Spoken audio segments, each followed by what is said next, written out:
네, 막 타이틀도 바뀌고, 막, 예, 재밌습니다. 시청자 여러분 안녕하십니까? 박종진입니다. 그동안 이제 선거 때마다 후보 간에 어김없이 등장하는 이 단골 소재가 바로 이 도덕성이었습니다. 누가 더 비리를 많이 안 저질렀느냐? 그리고 부정축제를 해서 숨겨놓은 돈이 얼마나 있느냐? 군대는 갔다 왔냐? 안 갔다 왔냐? 네, 이런 것만으로 대선판이 시끌시끌했습니다. 그러고 보면 이번 대선에서 도덕성 문제는 비교적 조용한 것 같습니다. 강지원 변호사, 박찬종 변호사, 이런 군소 후보들은 말할 것도 없고 유력 주자인 박근혜 후보, 문재인 후보, 안철수 후보, 이 세 후보의 도덕성 또한 여야 가릴 것 없이 네, 이분들이 다 착한 분이다 이런 걸 인정하는 것 같습니다. 이만하면 우리나라 정치도 이제 비록 성에 아직 차지는 못하지만 그래도 꾸준히 발전하고 있다 이렇게 평가할 수 있을 것 같습니다. 정치인에게 도덕성은 하지만 기본입니다. 기본. 이제 여기서부터 출발한다 치고 더 유능한 정치, 더 훌륭한 정책, 그리고 훌륭한 정치로 비약해 가기를 바라겠습니다. 대선 D-76 대 후보는 뭐하고 있나? 진심으로 사과드립니다. 사과를 드리겠습니다. 국민들께 사과드립니다. 사과드립니다. 하이, 민심이 흔들린다. 박근혜는 PK에서 반응이 없다. 안철수는 수도권 젊은 세대들이 주춤하다. 문재인은 호남 지역에서 이상 신호가 감지되고 있다. 빅샷들의 당찬 행보를 위한 솔루션이 필요하다. 김만흠 한국정치아카데미 원장, 황태순 위즈덤센터 수석연구원, 노동일 경희대 법대 교수, 이택수 리얼미터 대표와 대선 후보들을 회도남마해보자. 요즘 가는 데마다 대선 이야기가 최고 화제입니다. 정치가 화두가 되면 입씨름이 감정 싸움으로 끝나기 일부인데요. 끝나기 일수인데요. 네, 싸울 때 싸우더라도 정치는 쟁점이 있어야 제맛입니다. 회도남마에서 계속해서 이 대선 논쟁 좀 제대로 벌여가겠습니다. 오늘 네 분의 전문가 함께했습니다. 먼저 김만흠 한국정치아카데미 원장 함께했습니다. 그리고 노동일 경희대 법대 교수, 지금 법대가 없어져서 이제 로스쿨 교수, 황태순 위즈덤 센터, 지혜 뭐 이런 센터 같습니다. 수석연구원, 그리고 이택수 리얼미터, 네, 이거 여론조사하는 리얼미터 대표 함께했습니다. 안녕하십니까? 네, 안녕하세요. 네. 우리 이택수 대표부터 그 네. 추석 민심 이후에 뭐가 좀 바뀌었습니까? 그 여론조사한. 네, 그제부터 어제 그리고 오늘까지 뭐 대략 한 10개 가까운 여론조사 기관에서 지지율을 발표를 했는데요. 대략 뭐 판세는 안철수 후보의 소폭 하락, 뭐 그 정도. 그다음에 문재인 후보는 약진, 박근혜 후보는 반등. 그래서 여전히 뭐 전체 구도는 변함이 없죠. 안철수 후보가 오차 범위를 살짝 넘는 그 양자 구도에서 리드를 보이고 있고요.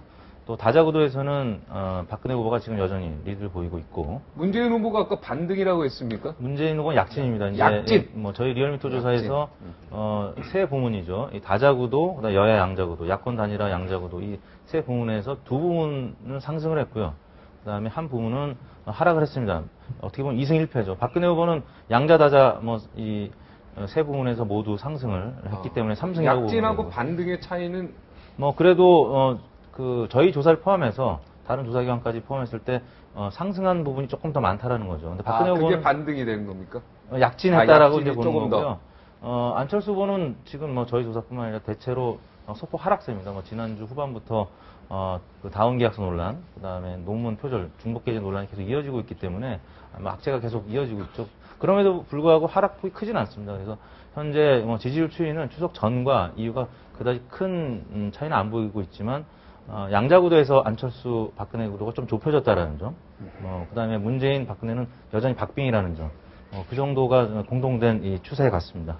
왜 이렇게 안철수 후보가 후보만 네. 소폭 하락했습니다. 우리 노 교수님부터. 지금 이제 대체로 될 분석들은 아마 뭐 도덕성에 대한 검증 뭐 이런 것이 많이 영향을 미쳤다 이렇게 얘기되는데 뭐 저는 그게 당연히 있다고 봅니다. 그러나 그것이 근본적인 이유는 아닌 것 같고요. 안철수 후보가 출마하면서 내세운 것이 미래 가치 아닙니까? 낡은 체제 대 뭐 미래 가치. 현재의 어떤 정치 체제는 낡은 체제고 그것을 본인이 미래 가치로 바꾸겠다 이렇게 얘기를 했는데 사실 보여주는 게 없습니다. 보여준 것도 없고 앞으로 보여줄 전망도 그렇게 많지 않고 저는 그것이 가장 큰 영향을 미쳤다고 보거든요. 예를 들어서 한 가지만 제가 참 답답하다고 느낀 것 한 가지는 뭐냐면 노인들, 어르신들 만났죠. 그러면서 기초노령연금을 뭐 5년 내에 2배로 올려야 한다. 이렇게 얘기했지 않습니까? 네. 그다음 본인이 대통령 후보면 본인이 집권하면 본인이 대통령이 되면 5년 내에 기초노령연금을 2배로 인상하겠습니다. 그렇게 얘기될 거 아닙니까? 네. 그런데 그게 아니라 셋이 같이 모여서 누가 대통령이 되더라도 그렇게 되도록 한번 의논해 봅시다. 이렇게 얘기한 것은 저는 정말 아무것도 보여준 게 없는 거죠. 본인이 대통령이 되겠다. 이런 의지도 보여준 게 없고 저는 그런 점이 가장 큰 지지율 하락의 원인이라고 봅니다. 현직 교수잖아요. 현직. 네. 현직 교수시면은 논문도 쓰셨을 거 아닙니까? 네, 그렇죠. 죄송하지만 우리 노 교수님 지금까지 논문 몇 편 쓰셨습니까? 정확히 잘 모르겠는데 한 10편 정도 되나요? 10편 저는 지금 이제 7년 차 교수니까. 아, 7년 예, 차 그 정도 10편. 뭐 양호한. 그러면 편에 지금 속합니다. 안철수 교수 3편 쓰시고 대학 원정되고 그 중에 네.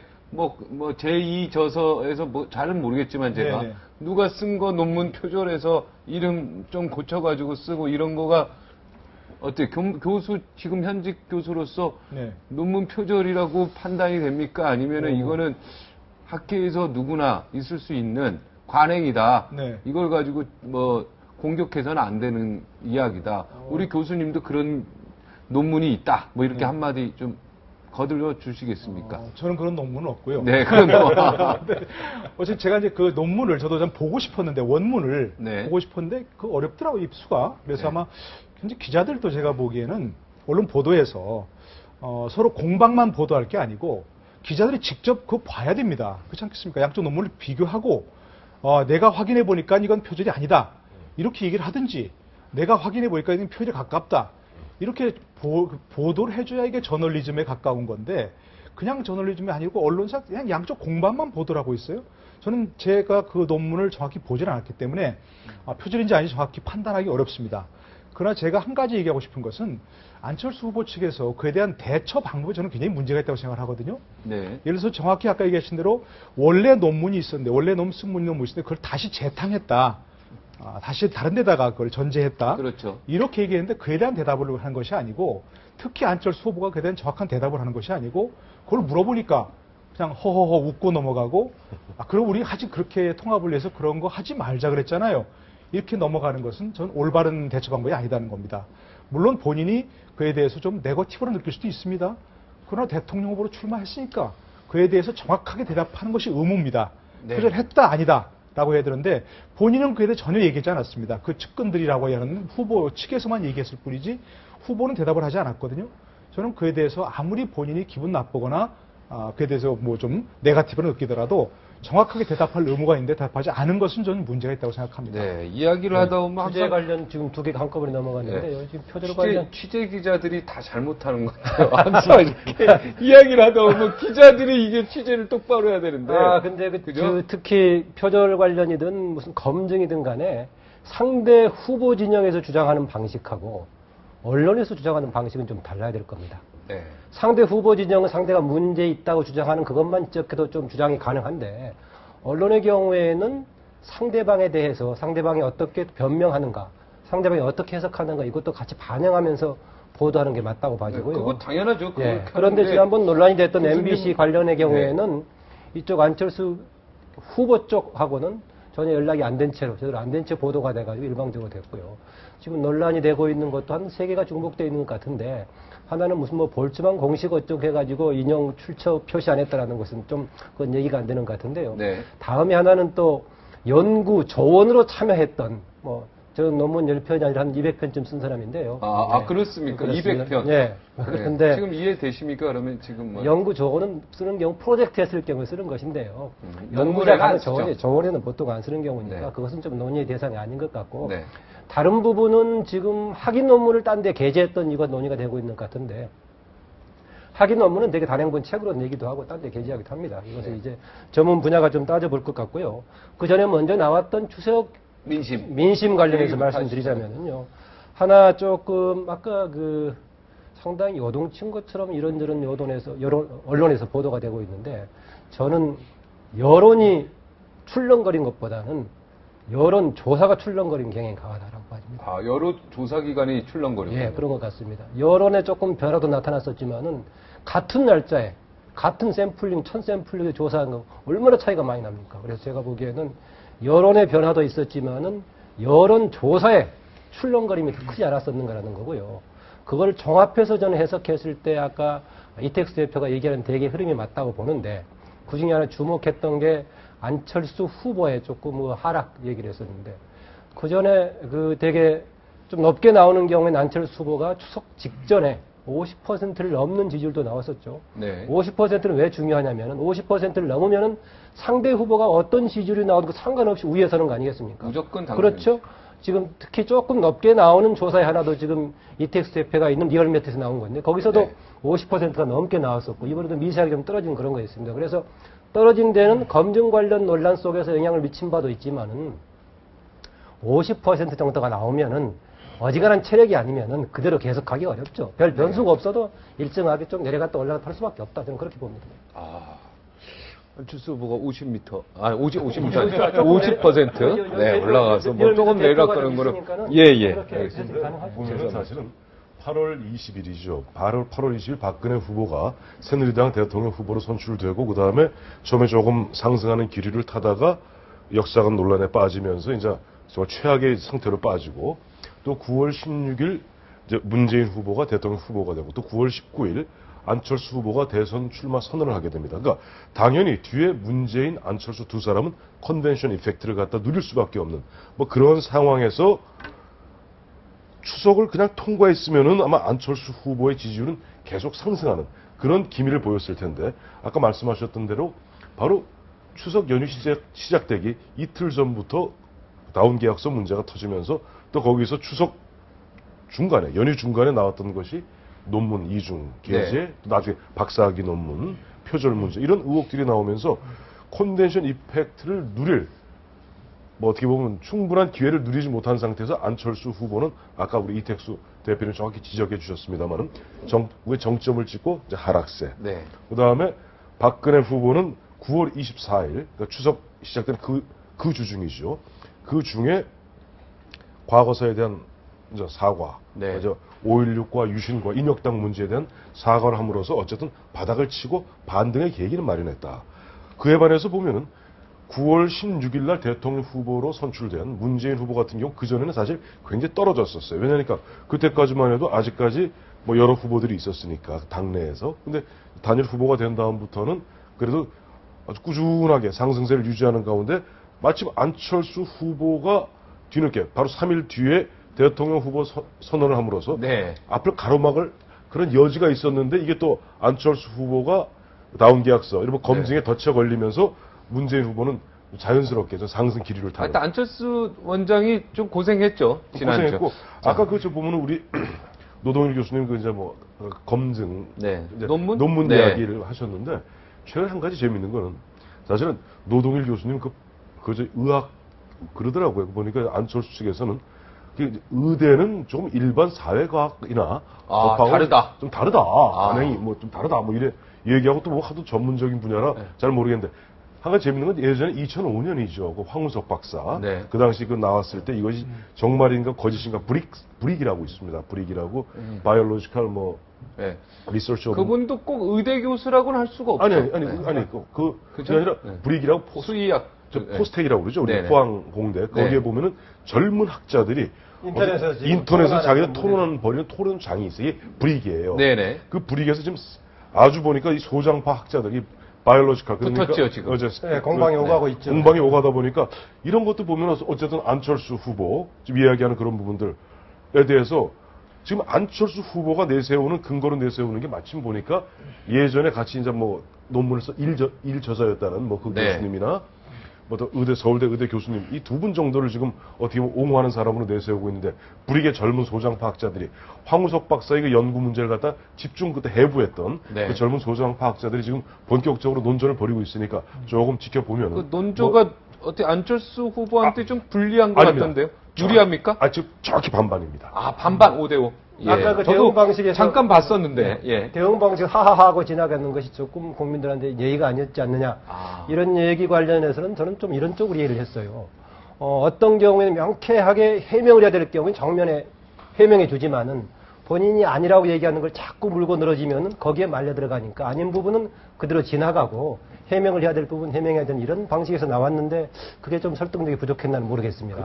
아니 그러니까 예를 들어서 지금 대선 후보니까 안철수 교수가 지금 뭐 상당히 좀 뭐 여론조사에서 이른바 뜬 이유가 뭡니까? 소통의 아이콘이라는 거 아니었습니까? 근데 후보 출마하고 난 이후는 전혀 그런 모습을 보이지 못하는 거예요. 기자들이 질문해도 가로막고 기자들이 질문을 자기 하고 싶은 얘기만 하고 싹 가버리고 이건 정말 문제가 있는 부분이죠. 예를 들어서 뭐 거기서 예를 들어서 표절 아닙니다.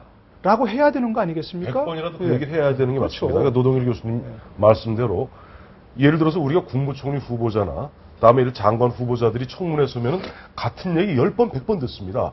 그 100번 이 청문위원들이 이렇게도 물어보고 저렇게도 물어보고 이렇게도 틀어보고 저렇게 틀어봅니다.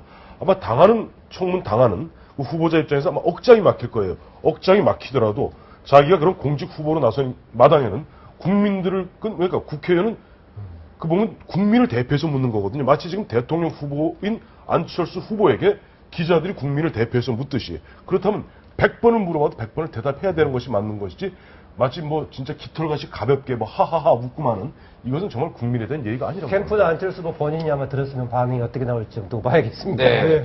기자들이 이제 화가 나면은 좀 안 좋죠. 아무래도 글빨이요. 조금. 네. 하여튼 뭐 그 본인이 알아서 거기에 대한 책임을 또 질 것이고 지금 아까 제가 앞에 뉴스 좀 읽을 때도 예. 그 단일화 문제 있잖아요. 예. 그래가지고 정운찬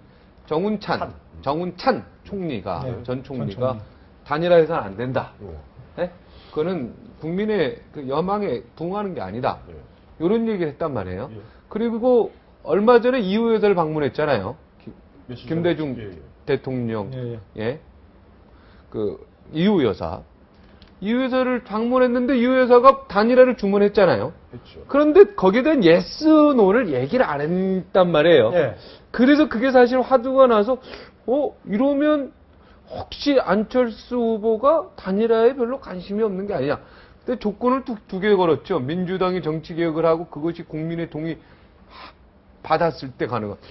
아주 이게 지금 시점에서 그게 좀 답이 가능했겠습니까? 바로 지금 단일화 응답을 해버리면 지금 바로 단일화를 추진하는 것이 되기 때문에 이호 여사 방문했을 때 단일화에 대한 답은 좀 그렇게 하는 게 조금 합리적이었다고 봐지고요. 다만 단일화는 해야지요. 이렇게 할 수 있게. 그러나 그렇게 결론이 나오면 이제 뭐 단일화하는 방향으로 그들 가는 건데 우선 기본적인 태도가 안철수 후보 진영은 단일화도 하나의 지금 옵션 중에 하나로 보고 있는 것이지 향후 경쟁 구도가 단일화를 향해서 가는 걸로 보고 있지 않은 것 같습니다. 여러 가지 옵션 중에 하나로 OX 한번 할까요? 네. 단일화 안 할 수도 있다. 단일화 안 할 수도 있다 한번 합시다. 근데 안 할 수도 있다. 우리 박앵커님 네. 이거 OX 말고 앞으로 삼각으로 해서 OX 세모도 하나 제가 지난번에 그래서 이렇게 들었지 않습니까? 자, 단일화 안 할 수도 있다. 안 할 수도 잠깐만. 있다. 단일화 안 될 수도 있다. 안 될 수도 있다. O. 반드시 된다 X? 네. 예. 자, 단일화 안 할 수 있다. 하나, 둘, 셋. 안 할 수도 있군요. 네. 자, 아니 문제가 안 할 수도 있다는 거니까 그럴 수도 있는 거죠. 할 가능성이 더 크긴 한데 안 할 수도 네. 있다. 그렇죠. 네. 예. 왜냐면은 반드시 한다는 사람들이 많거든요. 그거는 반드시 해야 된다는 쪽은 현재 문재인 후보를 지지하는 쪽과 이번에 정치적인 명분과 목적을 정권 교체에 두고 있는 쪽은 좀 그렇게 되는 것 같습니다. 네. 그런 차원에서 봤을 때 안철수 후보가 이야기하는 새로운 정치라든가 정치 쇄신 이런 것하고 정권 교체라는 것하고 같이 명분이 부합된다면 바로 단일화로 갈 건데 혹시 정권 교체하고 정치 쇄신하고 좀 다른 문제거나 이런 얘기가 달라질 수 있겠죠. 네. 또 만약에 약간 다른 문제라고 하더라도 바로 정치 쇄신을 이룰 수 없다면은 정권 교체가 차선의 방법이다라고 하면 나중에 그걸 택할 수도 있겠죠. 거기다가 또 제가 추가적으로 아까 이렇게 오를 들었던 또 배경 중에 하나는 민주통합당의 입장에서 봤을 때요. 예전에 지금 만약에 두 후보가 경합구조로 간다면 지난번에 2002년에 노무현 정몽준 두 사람 간의 관계가 비슷한 경쟁 구조로만 보자면 그런데 이번에 다른 점 중에 하나는 민주통합당에서는 지금 PC 후보를 내야 된다는 이런 상황 아닙니까? 그랬을 때 문재인 후보가 단일화의 중심이 되어버린다면 문제가 쉽게 해결이 되지만은 만약에 안철수 후보 중심으로 단일화가 되어버린다 그랬을 때 과연 당으로 들어갈 것인가? 이런 여러 가지 문제가 걸려있기 때문에 이 변수도 남아 있습니다. 사실 아까 김만은 박사님 말씀대로 이 단일화 문제에 관해서도 보면 의견이 딱 나뉘어요.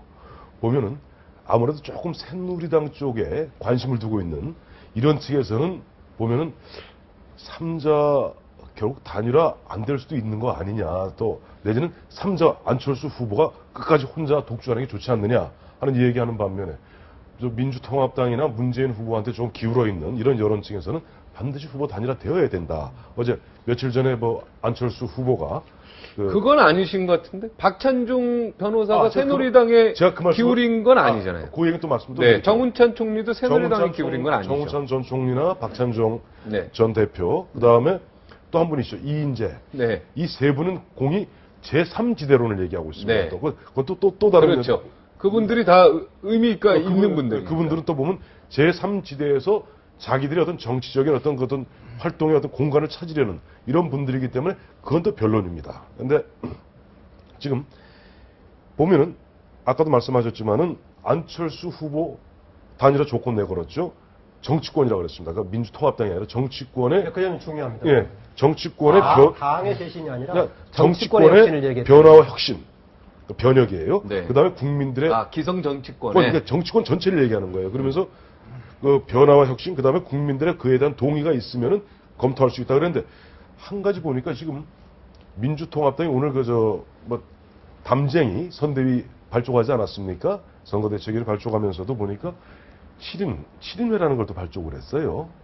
그 7인회가 뭐 선거 전략 회의라는. 이게 보면 그건 이선으로 좀 후퇴하고 있던 이해찬 대표라든가 또 박지원 원내대표, 그 다음에 올 1, 2월까지 4.11 총선 직전까지 당을 맡아주었던 한명숙 전 대표, 이른바 친노 중심이죠. 친노 이런 분들이 다시 전면에 등장했습니다. 그렇다면 안철수 후보 입장에서 민주통합당이 그러한 모습을 보고 과연 민주통합당이 변혁했다. 그래서 과연 한번 단일화 한번 가보자 얘기를 꺼내기가 쉽겠느냐? 그거 쉽지 않다고 봅니다. 예. 하여튼 단일화 얘기 여기까지만 하고 호남 민심 좀 얘기할까요? 지금 호남 민심이 우리 이택수 대표 어떻게 나오고 있습니까? 문재인 쪽이 많습니까? 아니면은 안철수 후보 쪽이 많습니까? 문재인 후보 쪽이 많습니까?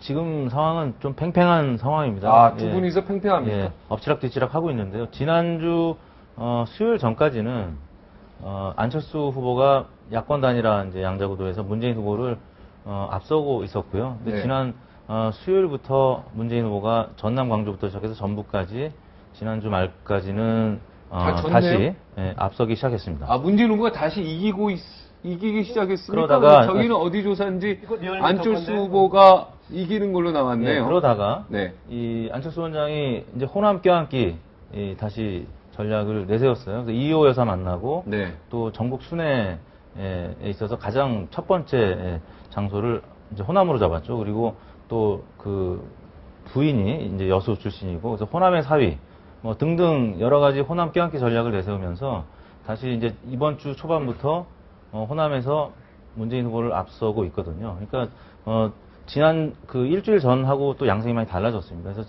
앞으로 뭐 대략 이 호남 민심을 두고 문재인 안철수 후보가 계속 엎치락뒤치락 하는 양상을 보일 것 같다는 생각이 근데 왜 문재인 후보는 호남의 아들이고 안철수 후보야 저 부인이 여수 사람이니까 호남의 사이는 내가 이해가 되는데 왜 문재인 후보 호남이 아들이죠? PK 출신. 민주당에 이제 민주당이라서 민주당의 후보다 그런 얘기인데. 민주당이 뭐 그러면은 이런 식으로 하면 민주당이 스스로 우리는 전라도당이다라고 이거 글쎄 지금 한계를 짓는 거 아니겠습니까? 보니까 최근에는 전라도당이 좀 아닌 것 같습니다. 네, 그죠? 그 국민의 당이죠. 그것도. 조사 관련해서는 지금 여러 가지 제가 초반에 여론이 출렁거린 것도 있지만은 조사들이 출렁거린다라는 얘기를 했었는데 지금 사실 그 가장 지금 표준이 리얼미터 조사이긴 한데요. 여러 가지 보면 현재까지는 호남 지역에서는 되게 안철수 후보가 높은 걸로 나오고 있죠. 정도의 차이는 있지만은. 그럼 왜 이렇게 나오느냐? 대개 여론조사 분석들은 호남 지역에서는 전략적인 선택을 통해서 당선 가능성이 높은 쪽을 지지하기 때문에 그런다라고 얘기를 하고 있는데요. 저는 다른 쪽에도 비중도 있다라는 겁니다. 그동안에 양대 정당 대립 구조일 때 민주당 계열과 한나라당 계열이 있을 때는 한나라당은 선택하지 못하니까 어쩔 수 없이 민주당에 딸려갔던 불만이 있었는데 이번에는 제3후보가 나왔다는 거죠. 더구나 지금 민주통합당의 상황이 지지는 핵심적인 지지 기반은 호남으로 하고 있지만은 네. 당의 후보나 당의 주도 세력이 사실상은 호남하고 별개의 문제란 말이죠. 네. 그런 상황에서 지금 제3의 선택도 가능한 시점이고 뭔가 또 정치적인 혁신도 필요한 시기고 그러니까 아무래도 조금 현재까지는 비중이 안철수 후보한테 쏠리고 있는 게 아닌가 저는 그렇게 해석을 하고 있습니다. 네. 지금 참- 이제 뭐 네. 말씀 잠깐 그 여론조사가 출렁이고 있다는 부분에 대해서 잠깐 제가 이제 부연 설명을 드리면 그 여론조사 이제 보도가 굉장히 사실 공급보다 수요가 지금 많은 상황입니다. 워낙 급변하고 있는 양상이기 때문에 각 언론사들이 여론조사 보도를 뭐 자사가 안 하더라도 다른 그 회사가 한 걸 인용하고 뭐 그러다 보니까 그 좀 설명이 좀 덜 된 채 보도가 되는 경향이 있어요. 가령 조사 시점이 그 중요한데요. 뭐 가령 10월 1일 날 조사한 거랑 뭐 9월 말에 걸쳐 조사한 거랑 추석 연휴의 초반과 후반이 이제 조사가 된 건데 이 동시에 조사가 될 때는 시점이 다르기 때문에 이 좀 설명을 하고 해야 되는데 마치 추석 그 민심이 다 담겨진 것처럼 보도가 되다 보니까 유권자들이 좀 착각하는 부분이 있거든요. 그러니까 이건 사실 언론의 좀 문제기도 합니다. 그 부분을 좀 충분히 설명드리고. 언론은 또 언론이 문제네요. 네. 오늘 계속 취재 기자가 문제고 언론이 문제고 하여튼 너무 이렇게 막. 예. 그런데 박동진 앵커는 취재는 안 하시죠? 아 저는 그냥 부장이죠. 경제 부장. 예. 취재를 지시하죠. 저희는 그래서 언론이가 저도 그런 잘 뭐 나쁜 얘기는 아니고 예. 그래서 아까 같은 게 지금 이제 논문 얘기도 사실은 대립하는 양쪽이 있잖아요. 그러니까 언론 기관에서는 양쪽 의견을 충분히 보도해줄 의무는 있습니다. 그러나 저널리즘이라면 과연 대립하는 양쪽의 주장이 어느 게 맞는지를 확인할 의무는 있는 거죠. 제 말씀 그런 얘기고 이것도 사실은 이제 정확히 보도해야 되는 부분 중에 하나가 누가 적합하냐 후보로서 누구를 지지하느냐 누구를 선호하느냐에 따라서 다 다르거든요, 얘기들이. 아, 그렇습니다. 그런 어떻게 얘기들이. 질문하느냐에 따라서. 그렇죠. 예. 네, 그러니까 예를 들어서 양자, 문재인, 안철수, 뭐 두 사람, 안철수, 문재인 두 사람 놓고 보더라도 누가 좋으냐, 누가 적합하냐, 단일 후보로서 아니면 누구를 지지하느냐, 선호하느냐, 이게 다 다르니까 그런 것까지 정확히 보도해 줄 필요가 있는 거죠. 자, 단순한 여기서 얘기가 아니고. 우리 대표님, 이택수 대표님. 자, 요런 식으로 질문을 싹 좀 선호하느냐, 좋아하느냐, 이런 걸 바꿔서 말이에요. 네네.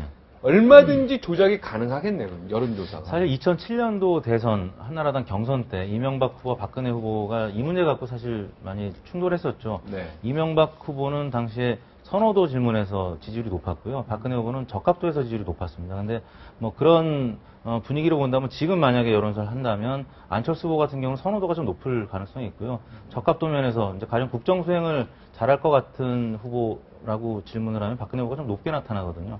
근데 이제 대체로 그런 그 5년 전에 시행착오를 여론조사 기관들이 다 알고 있기 때문에 지금은 만일 오늘이 12월 19일 대선 하루 전날이라면 누구에게 투표하시겠습니까? 이런 식으로 투표 여부로 묻습니다. 그래서 어느 정도 통일된 그 공감대가 형성이 돼 있기 그렇게 하면 때문에. 되네요. 투표 여부를 지금 묻고 네네. 있습니까, 그러면? 네, 그래서 뭐 큰 격차는 안 나죠. 근데 만약에 선호도 적합도를 달리 여론조사 기관별로 한다면 그러면 다른 결과가 나타날 수 누구를 있습니다. 실제 투표하겠습니까? 그게 영향이 미쳤던 사례가 있습니다. 네. 2007년이 아니라요. 2002년에 그때 여론조사로 노무현 정몽준 결정했을 때 당시 거기 직접 참여했던 사람의 의견에 들으면은 질문항을 4가지를 준비를 해갔답니다. 네.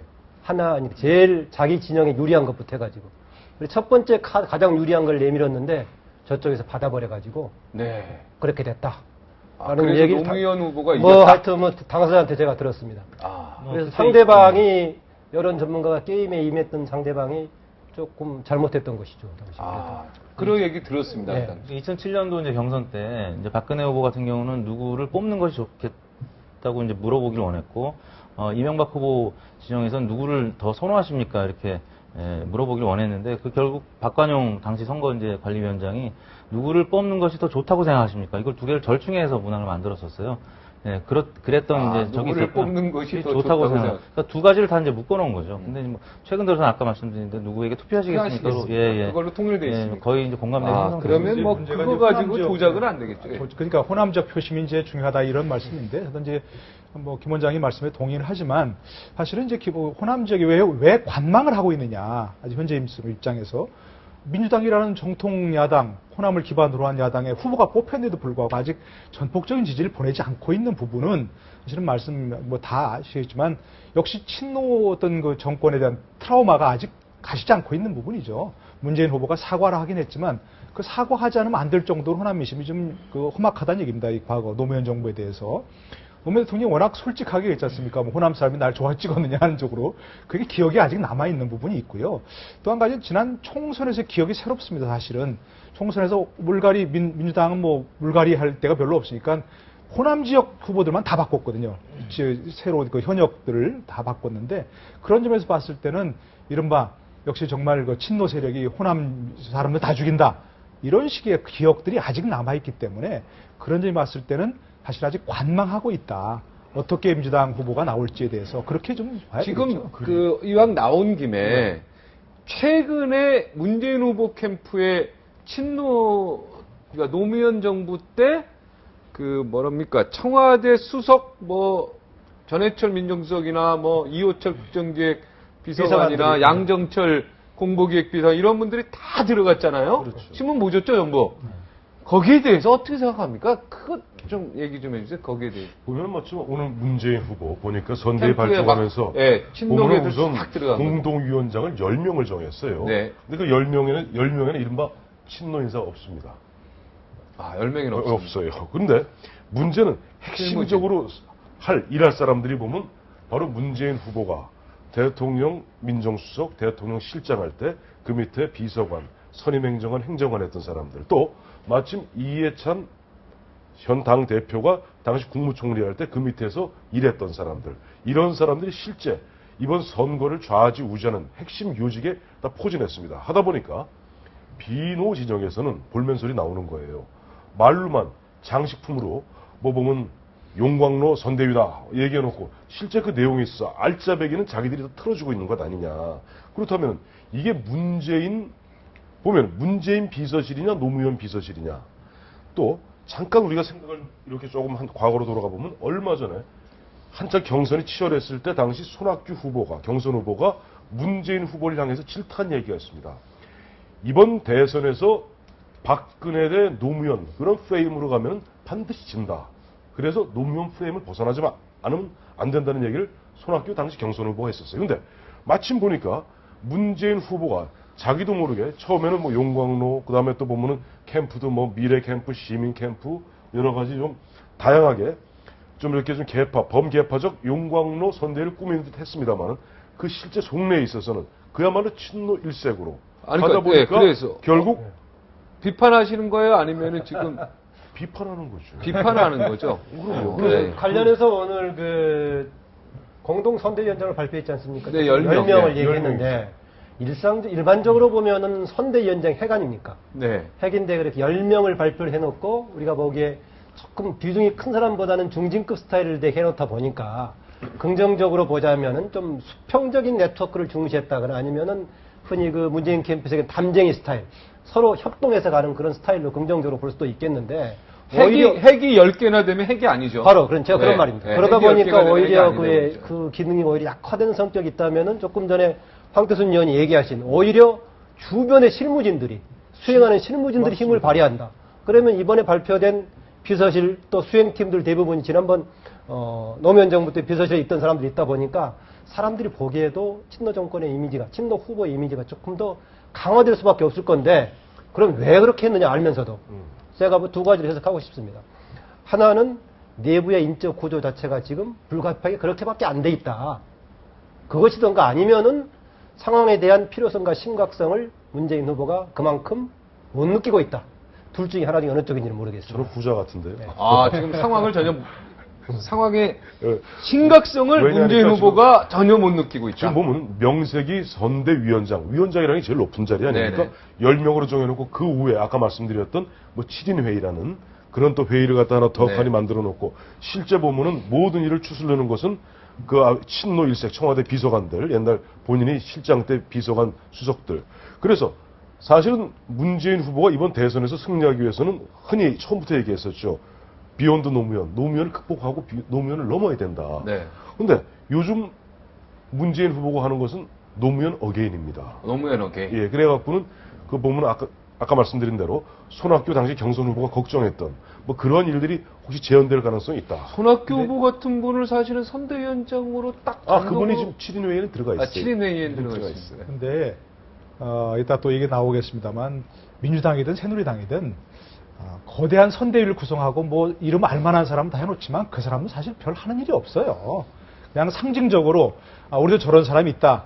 그러니까 예를 들어 그런 사람을 내세움으로써 어떤 후보가 주려는 메시지는 있습니다. 예를 들어서 그렇지만 그런 사람들이 실제적으로 뭐 선거 전략을 짜거나 후보를 수행하거나 하면서 실제 일을 하는 건 거의 없습니다. 사실은. 그러니까 저도 뭐 어떤 캠프에 들어가는 사람 얘기 들어보니까 요즘 얼마나 바쁘세요 했더니 별로 하는 일이 없는데요. 그러는 거예요. 사실은. 그러니까 예를 들어서 그 사람이 맞대었던 어떤 뭐 특정한 정책을 개발하는데 하나 기여할 수 있다든가 하지만 그런 정책이 또 후보에까지 올라가서 정책으로 과연 발표가 되느냐도 장담할 수 있는 부분이고요. 네. 그러니까 거대한 선대위를 구성하지만 실제로 일을 하는 사람이 몇 명 안 된다. 다 양당 마찬가지고. 네. 예. 지금 이제 문재인 후보 캠프 측에 비판의 목소리만 지금 이렇게 뱉으시고 있는데 30초 후에 돌아와서 네.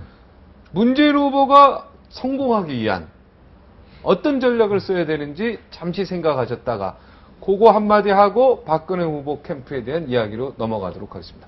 30초 후에, 죄송합니다. 58초 후에 다시 돌아오겠습니다.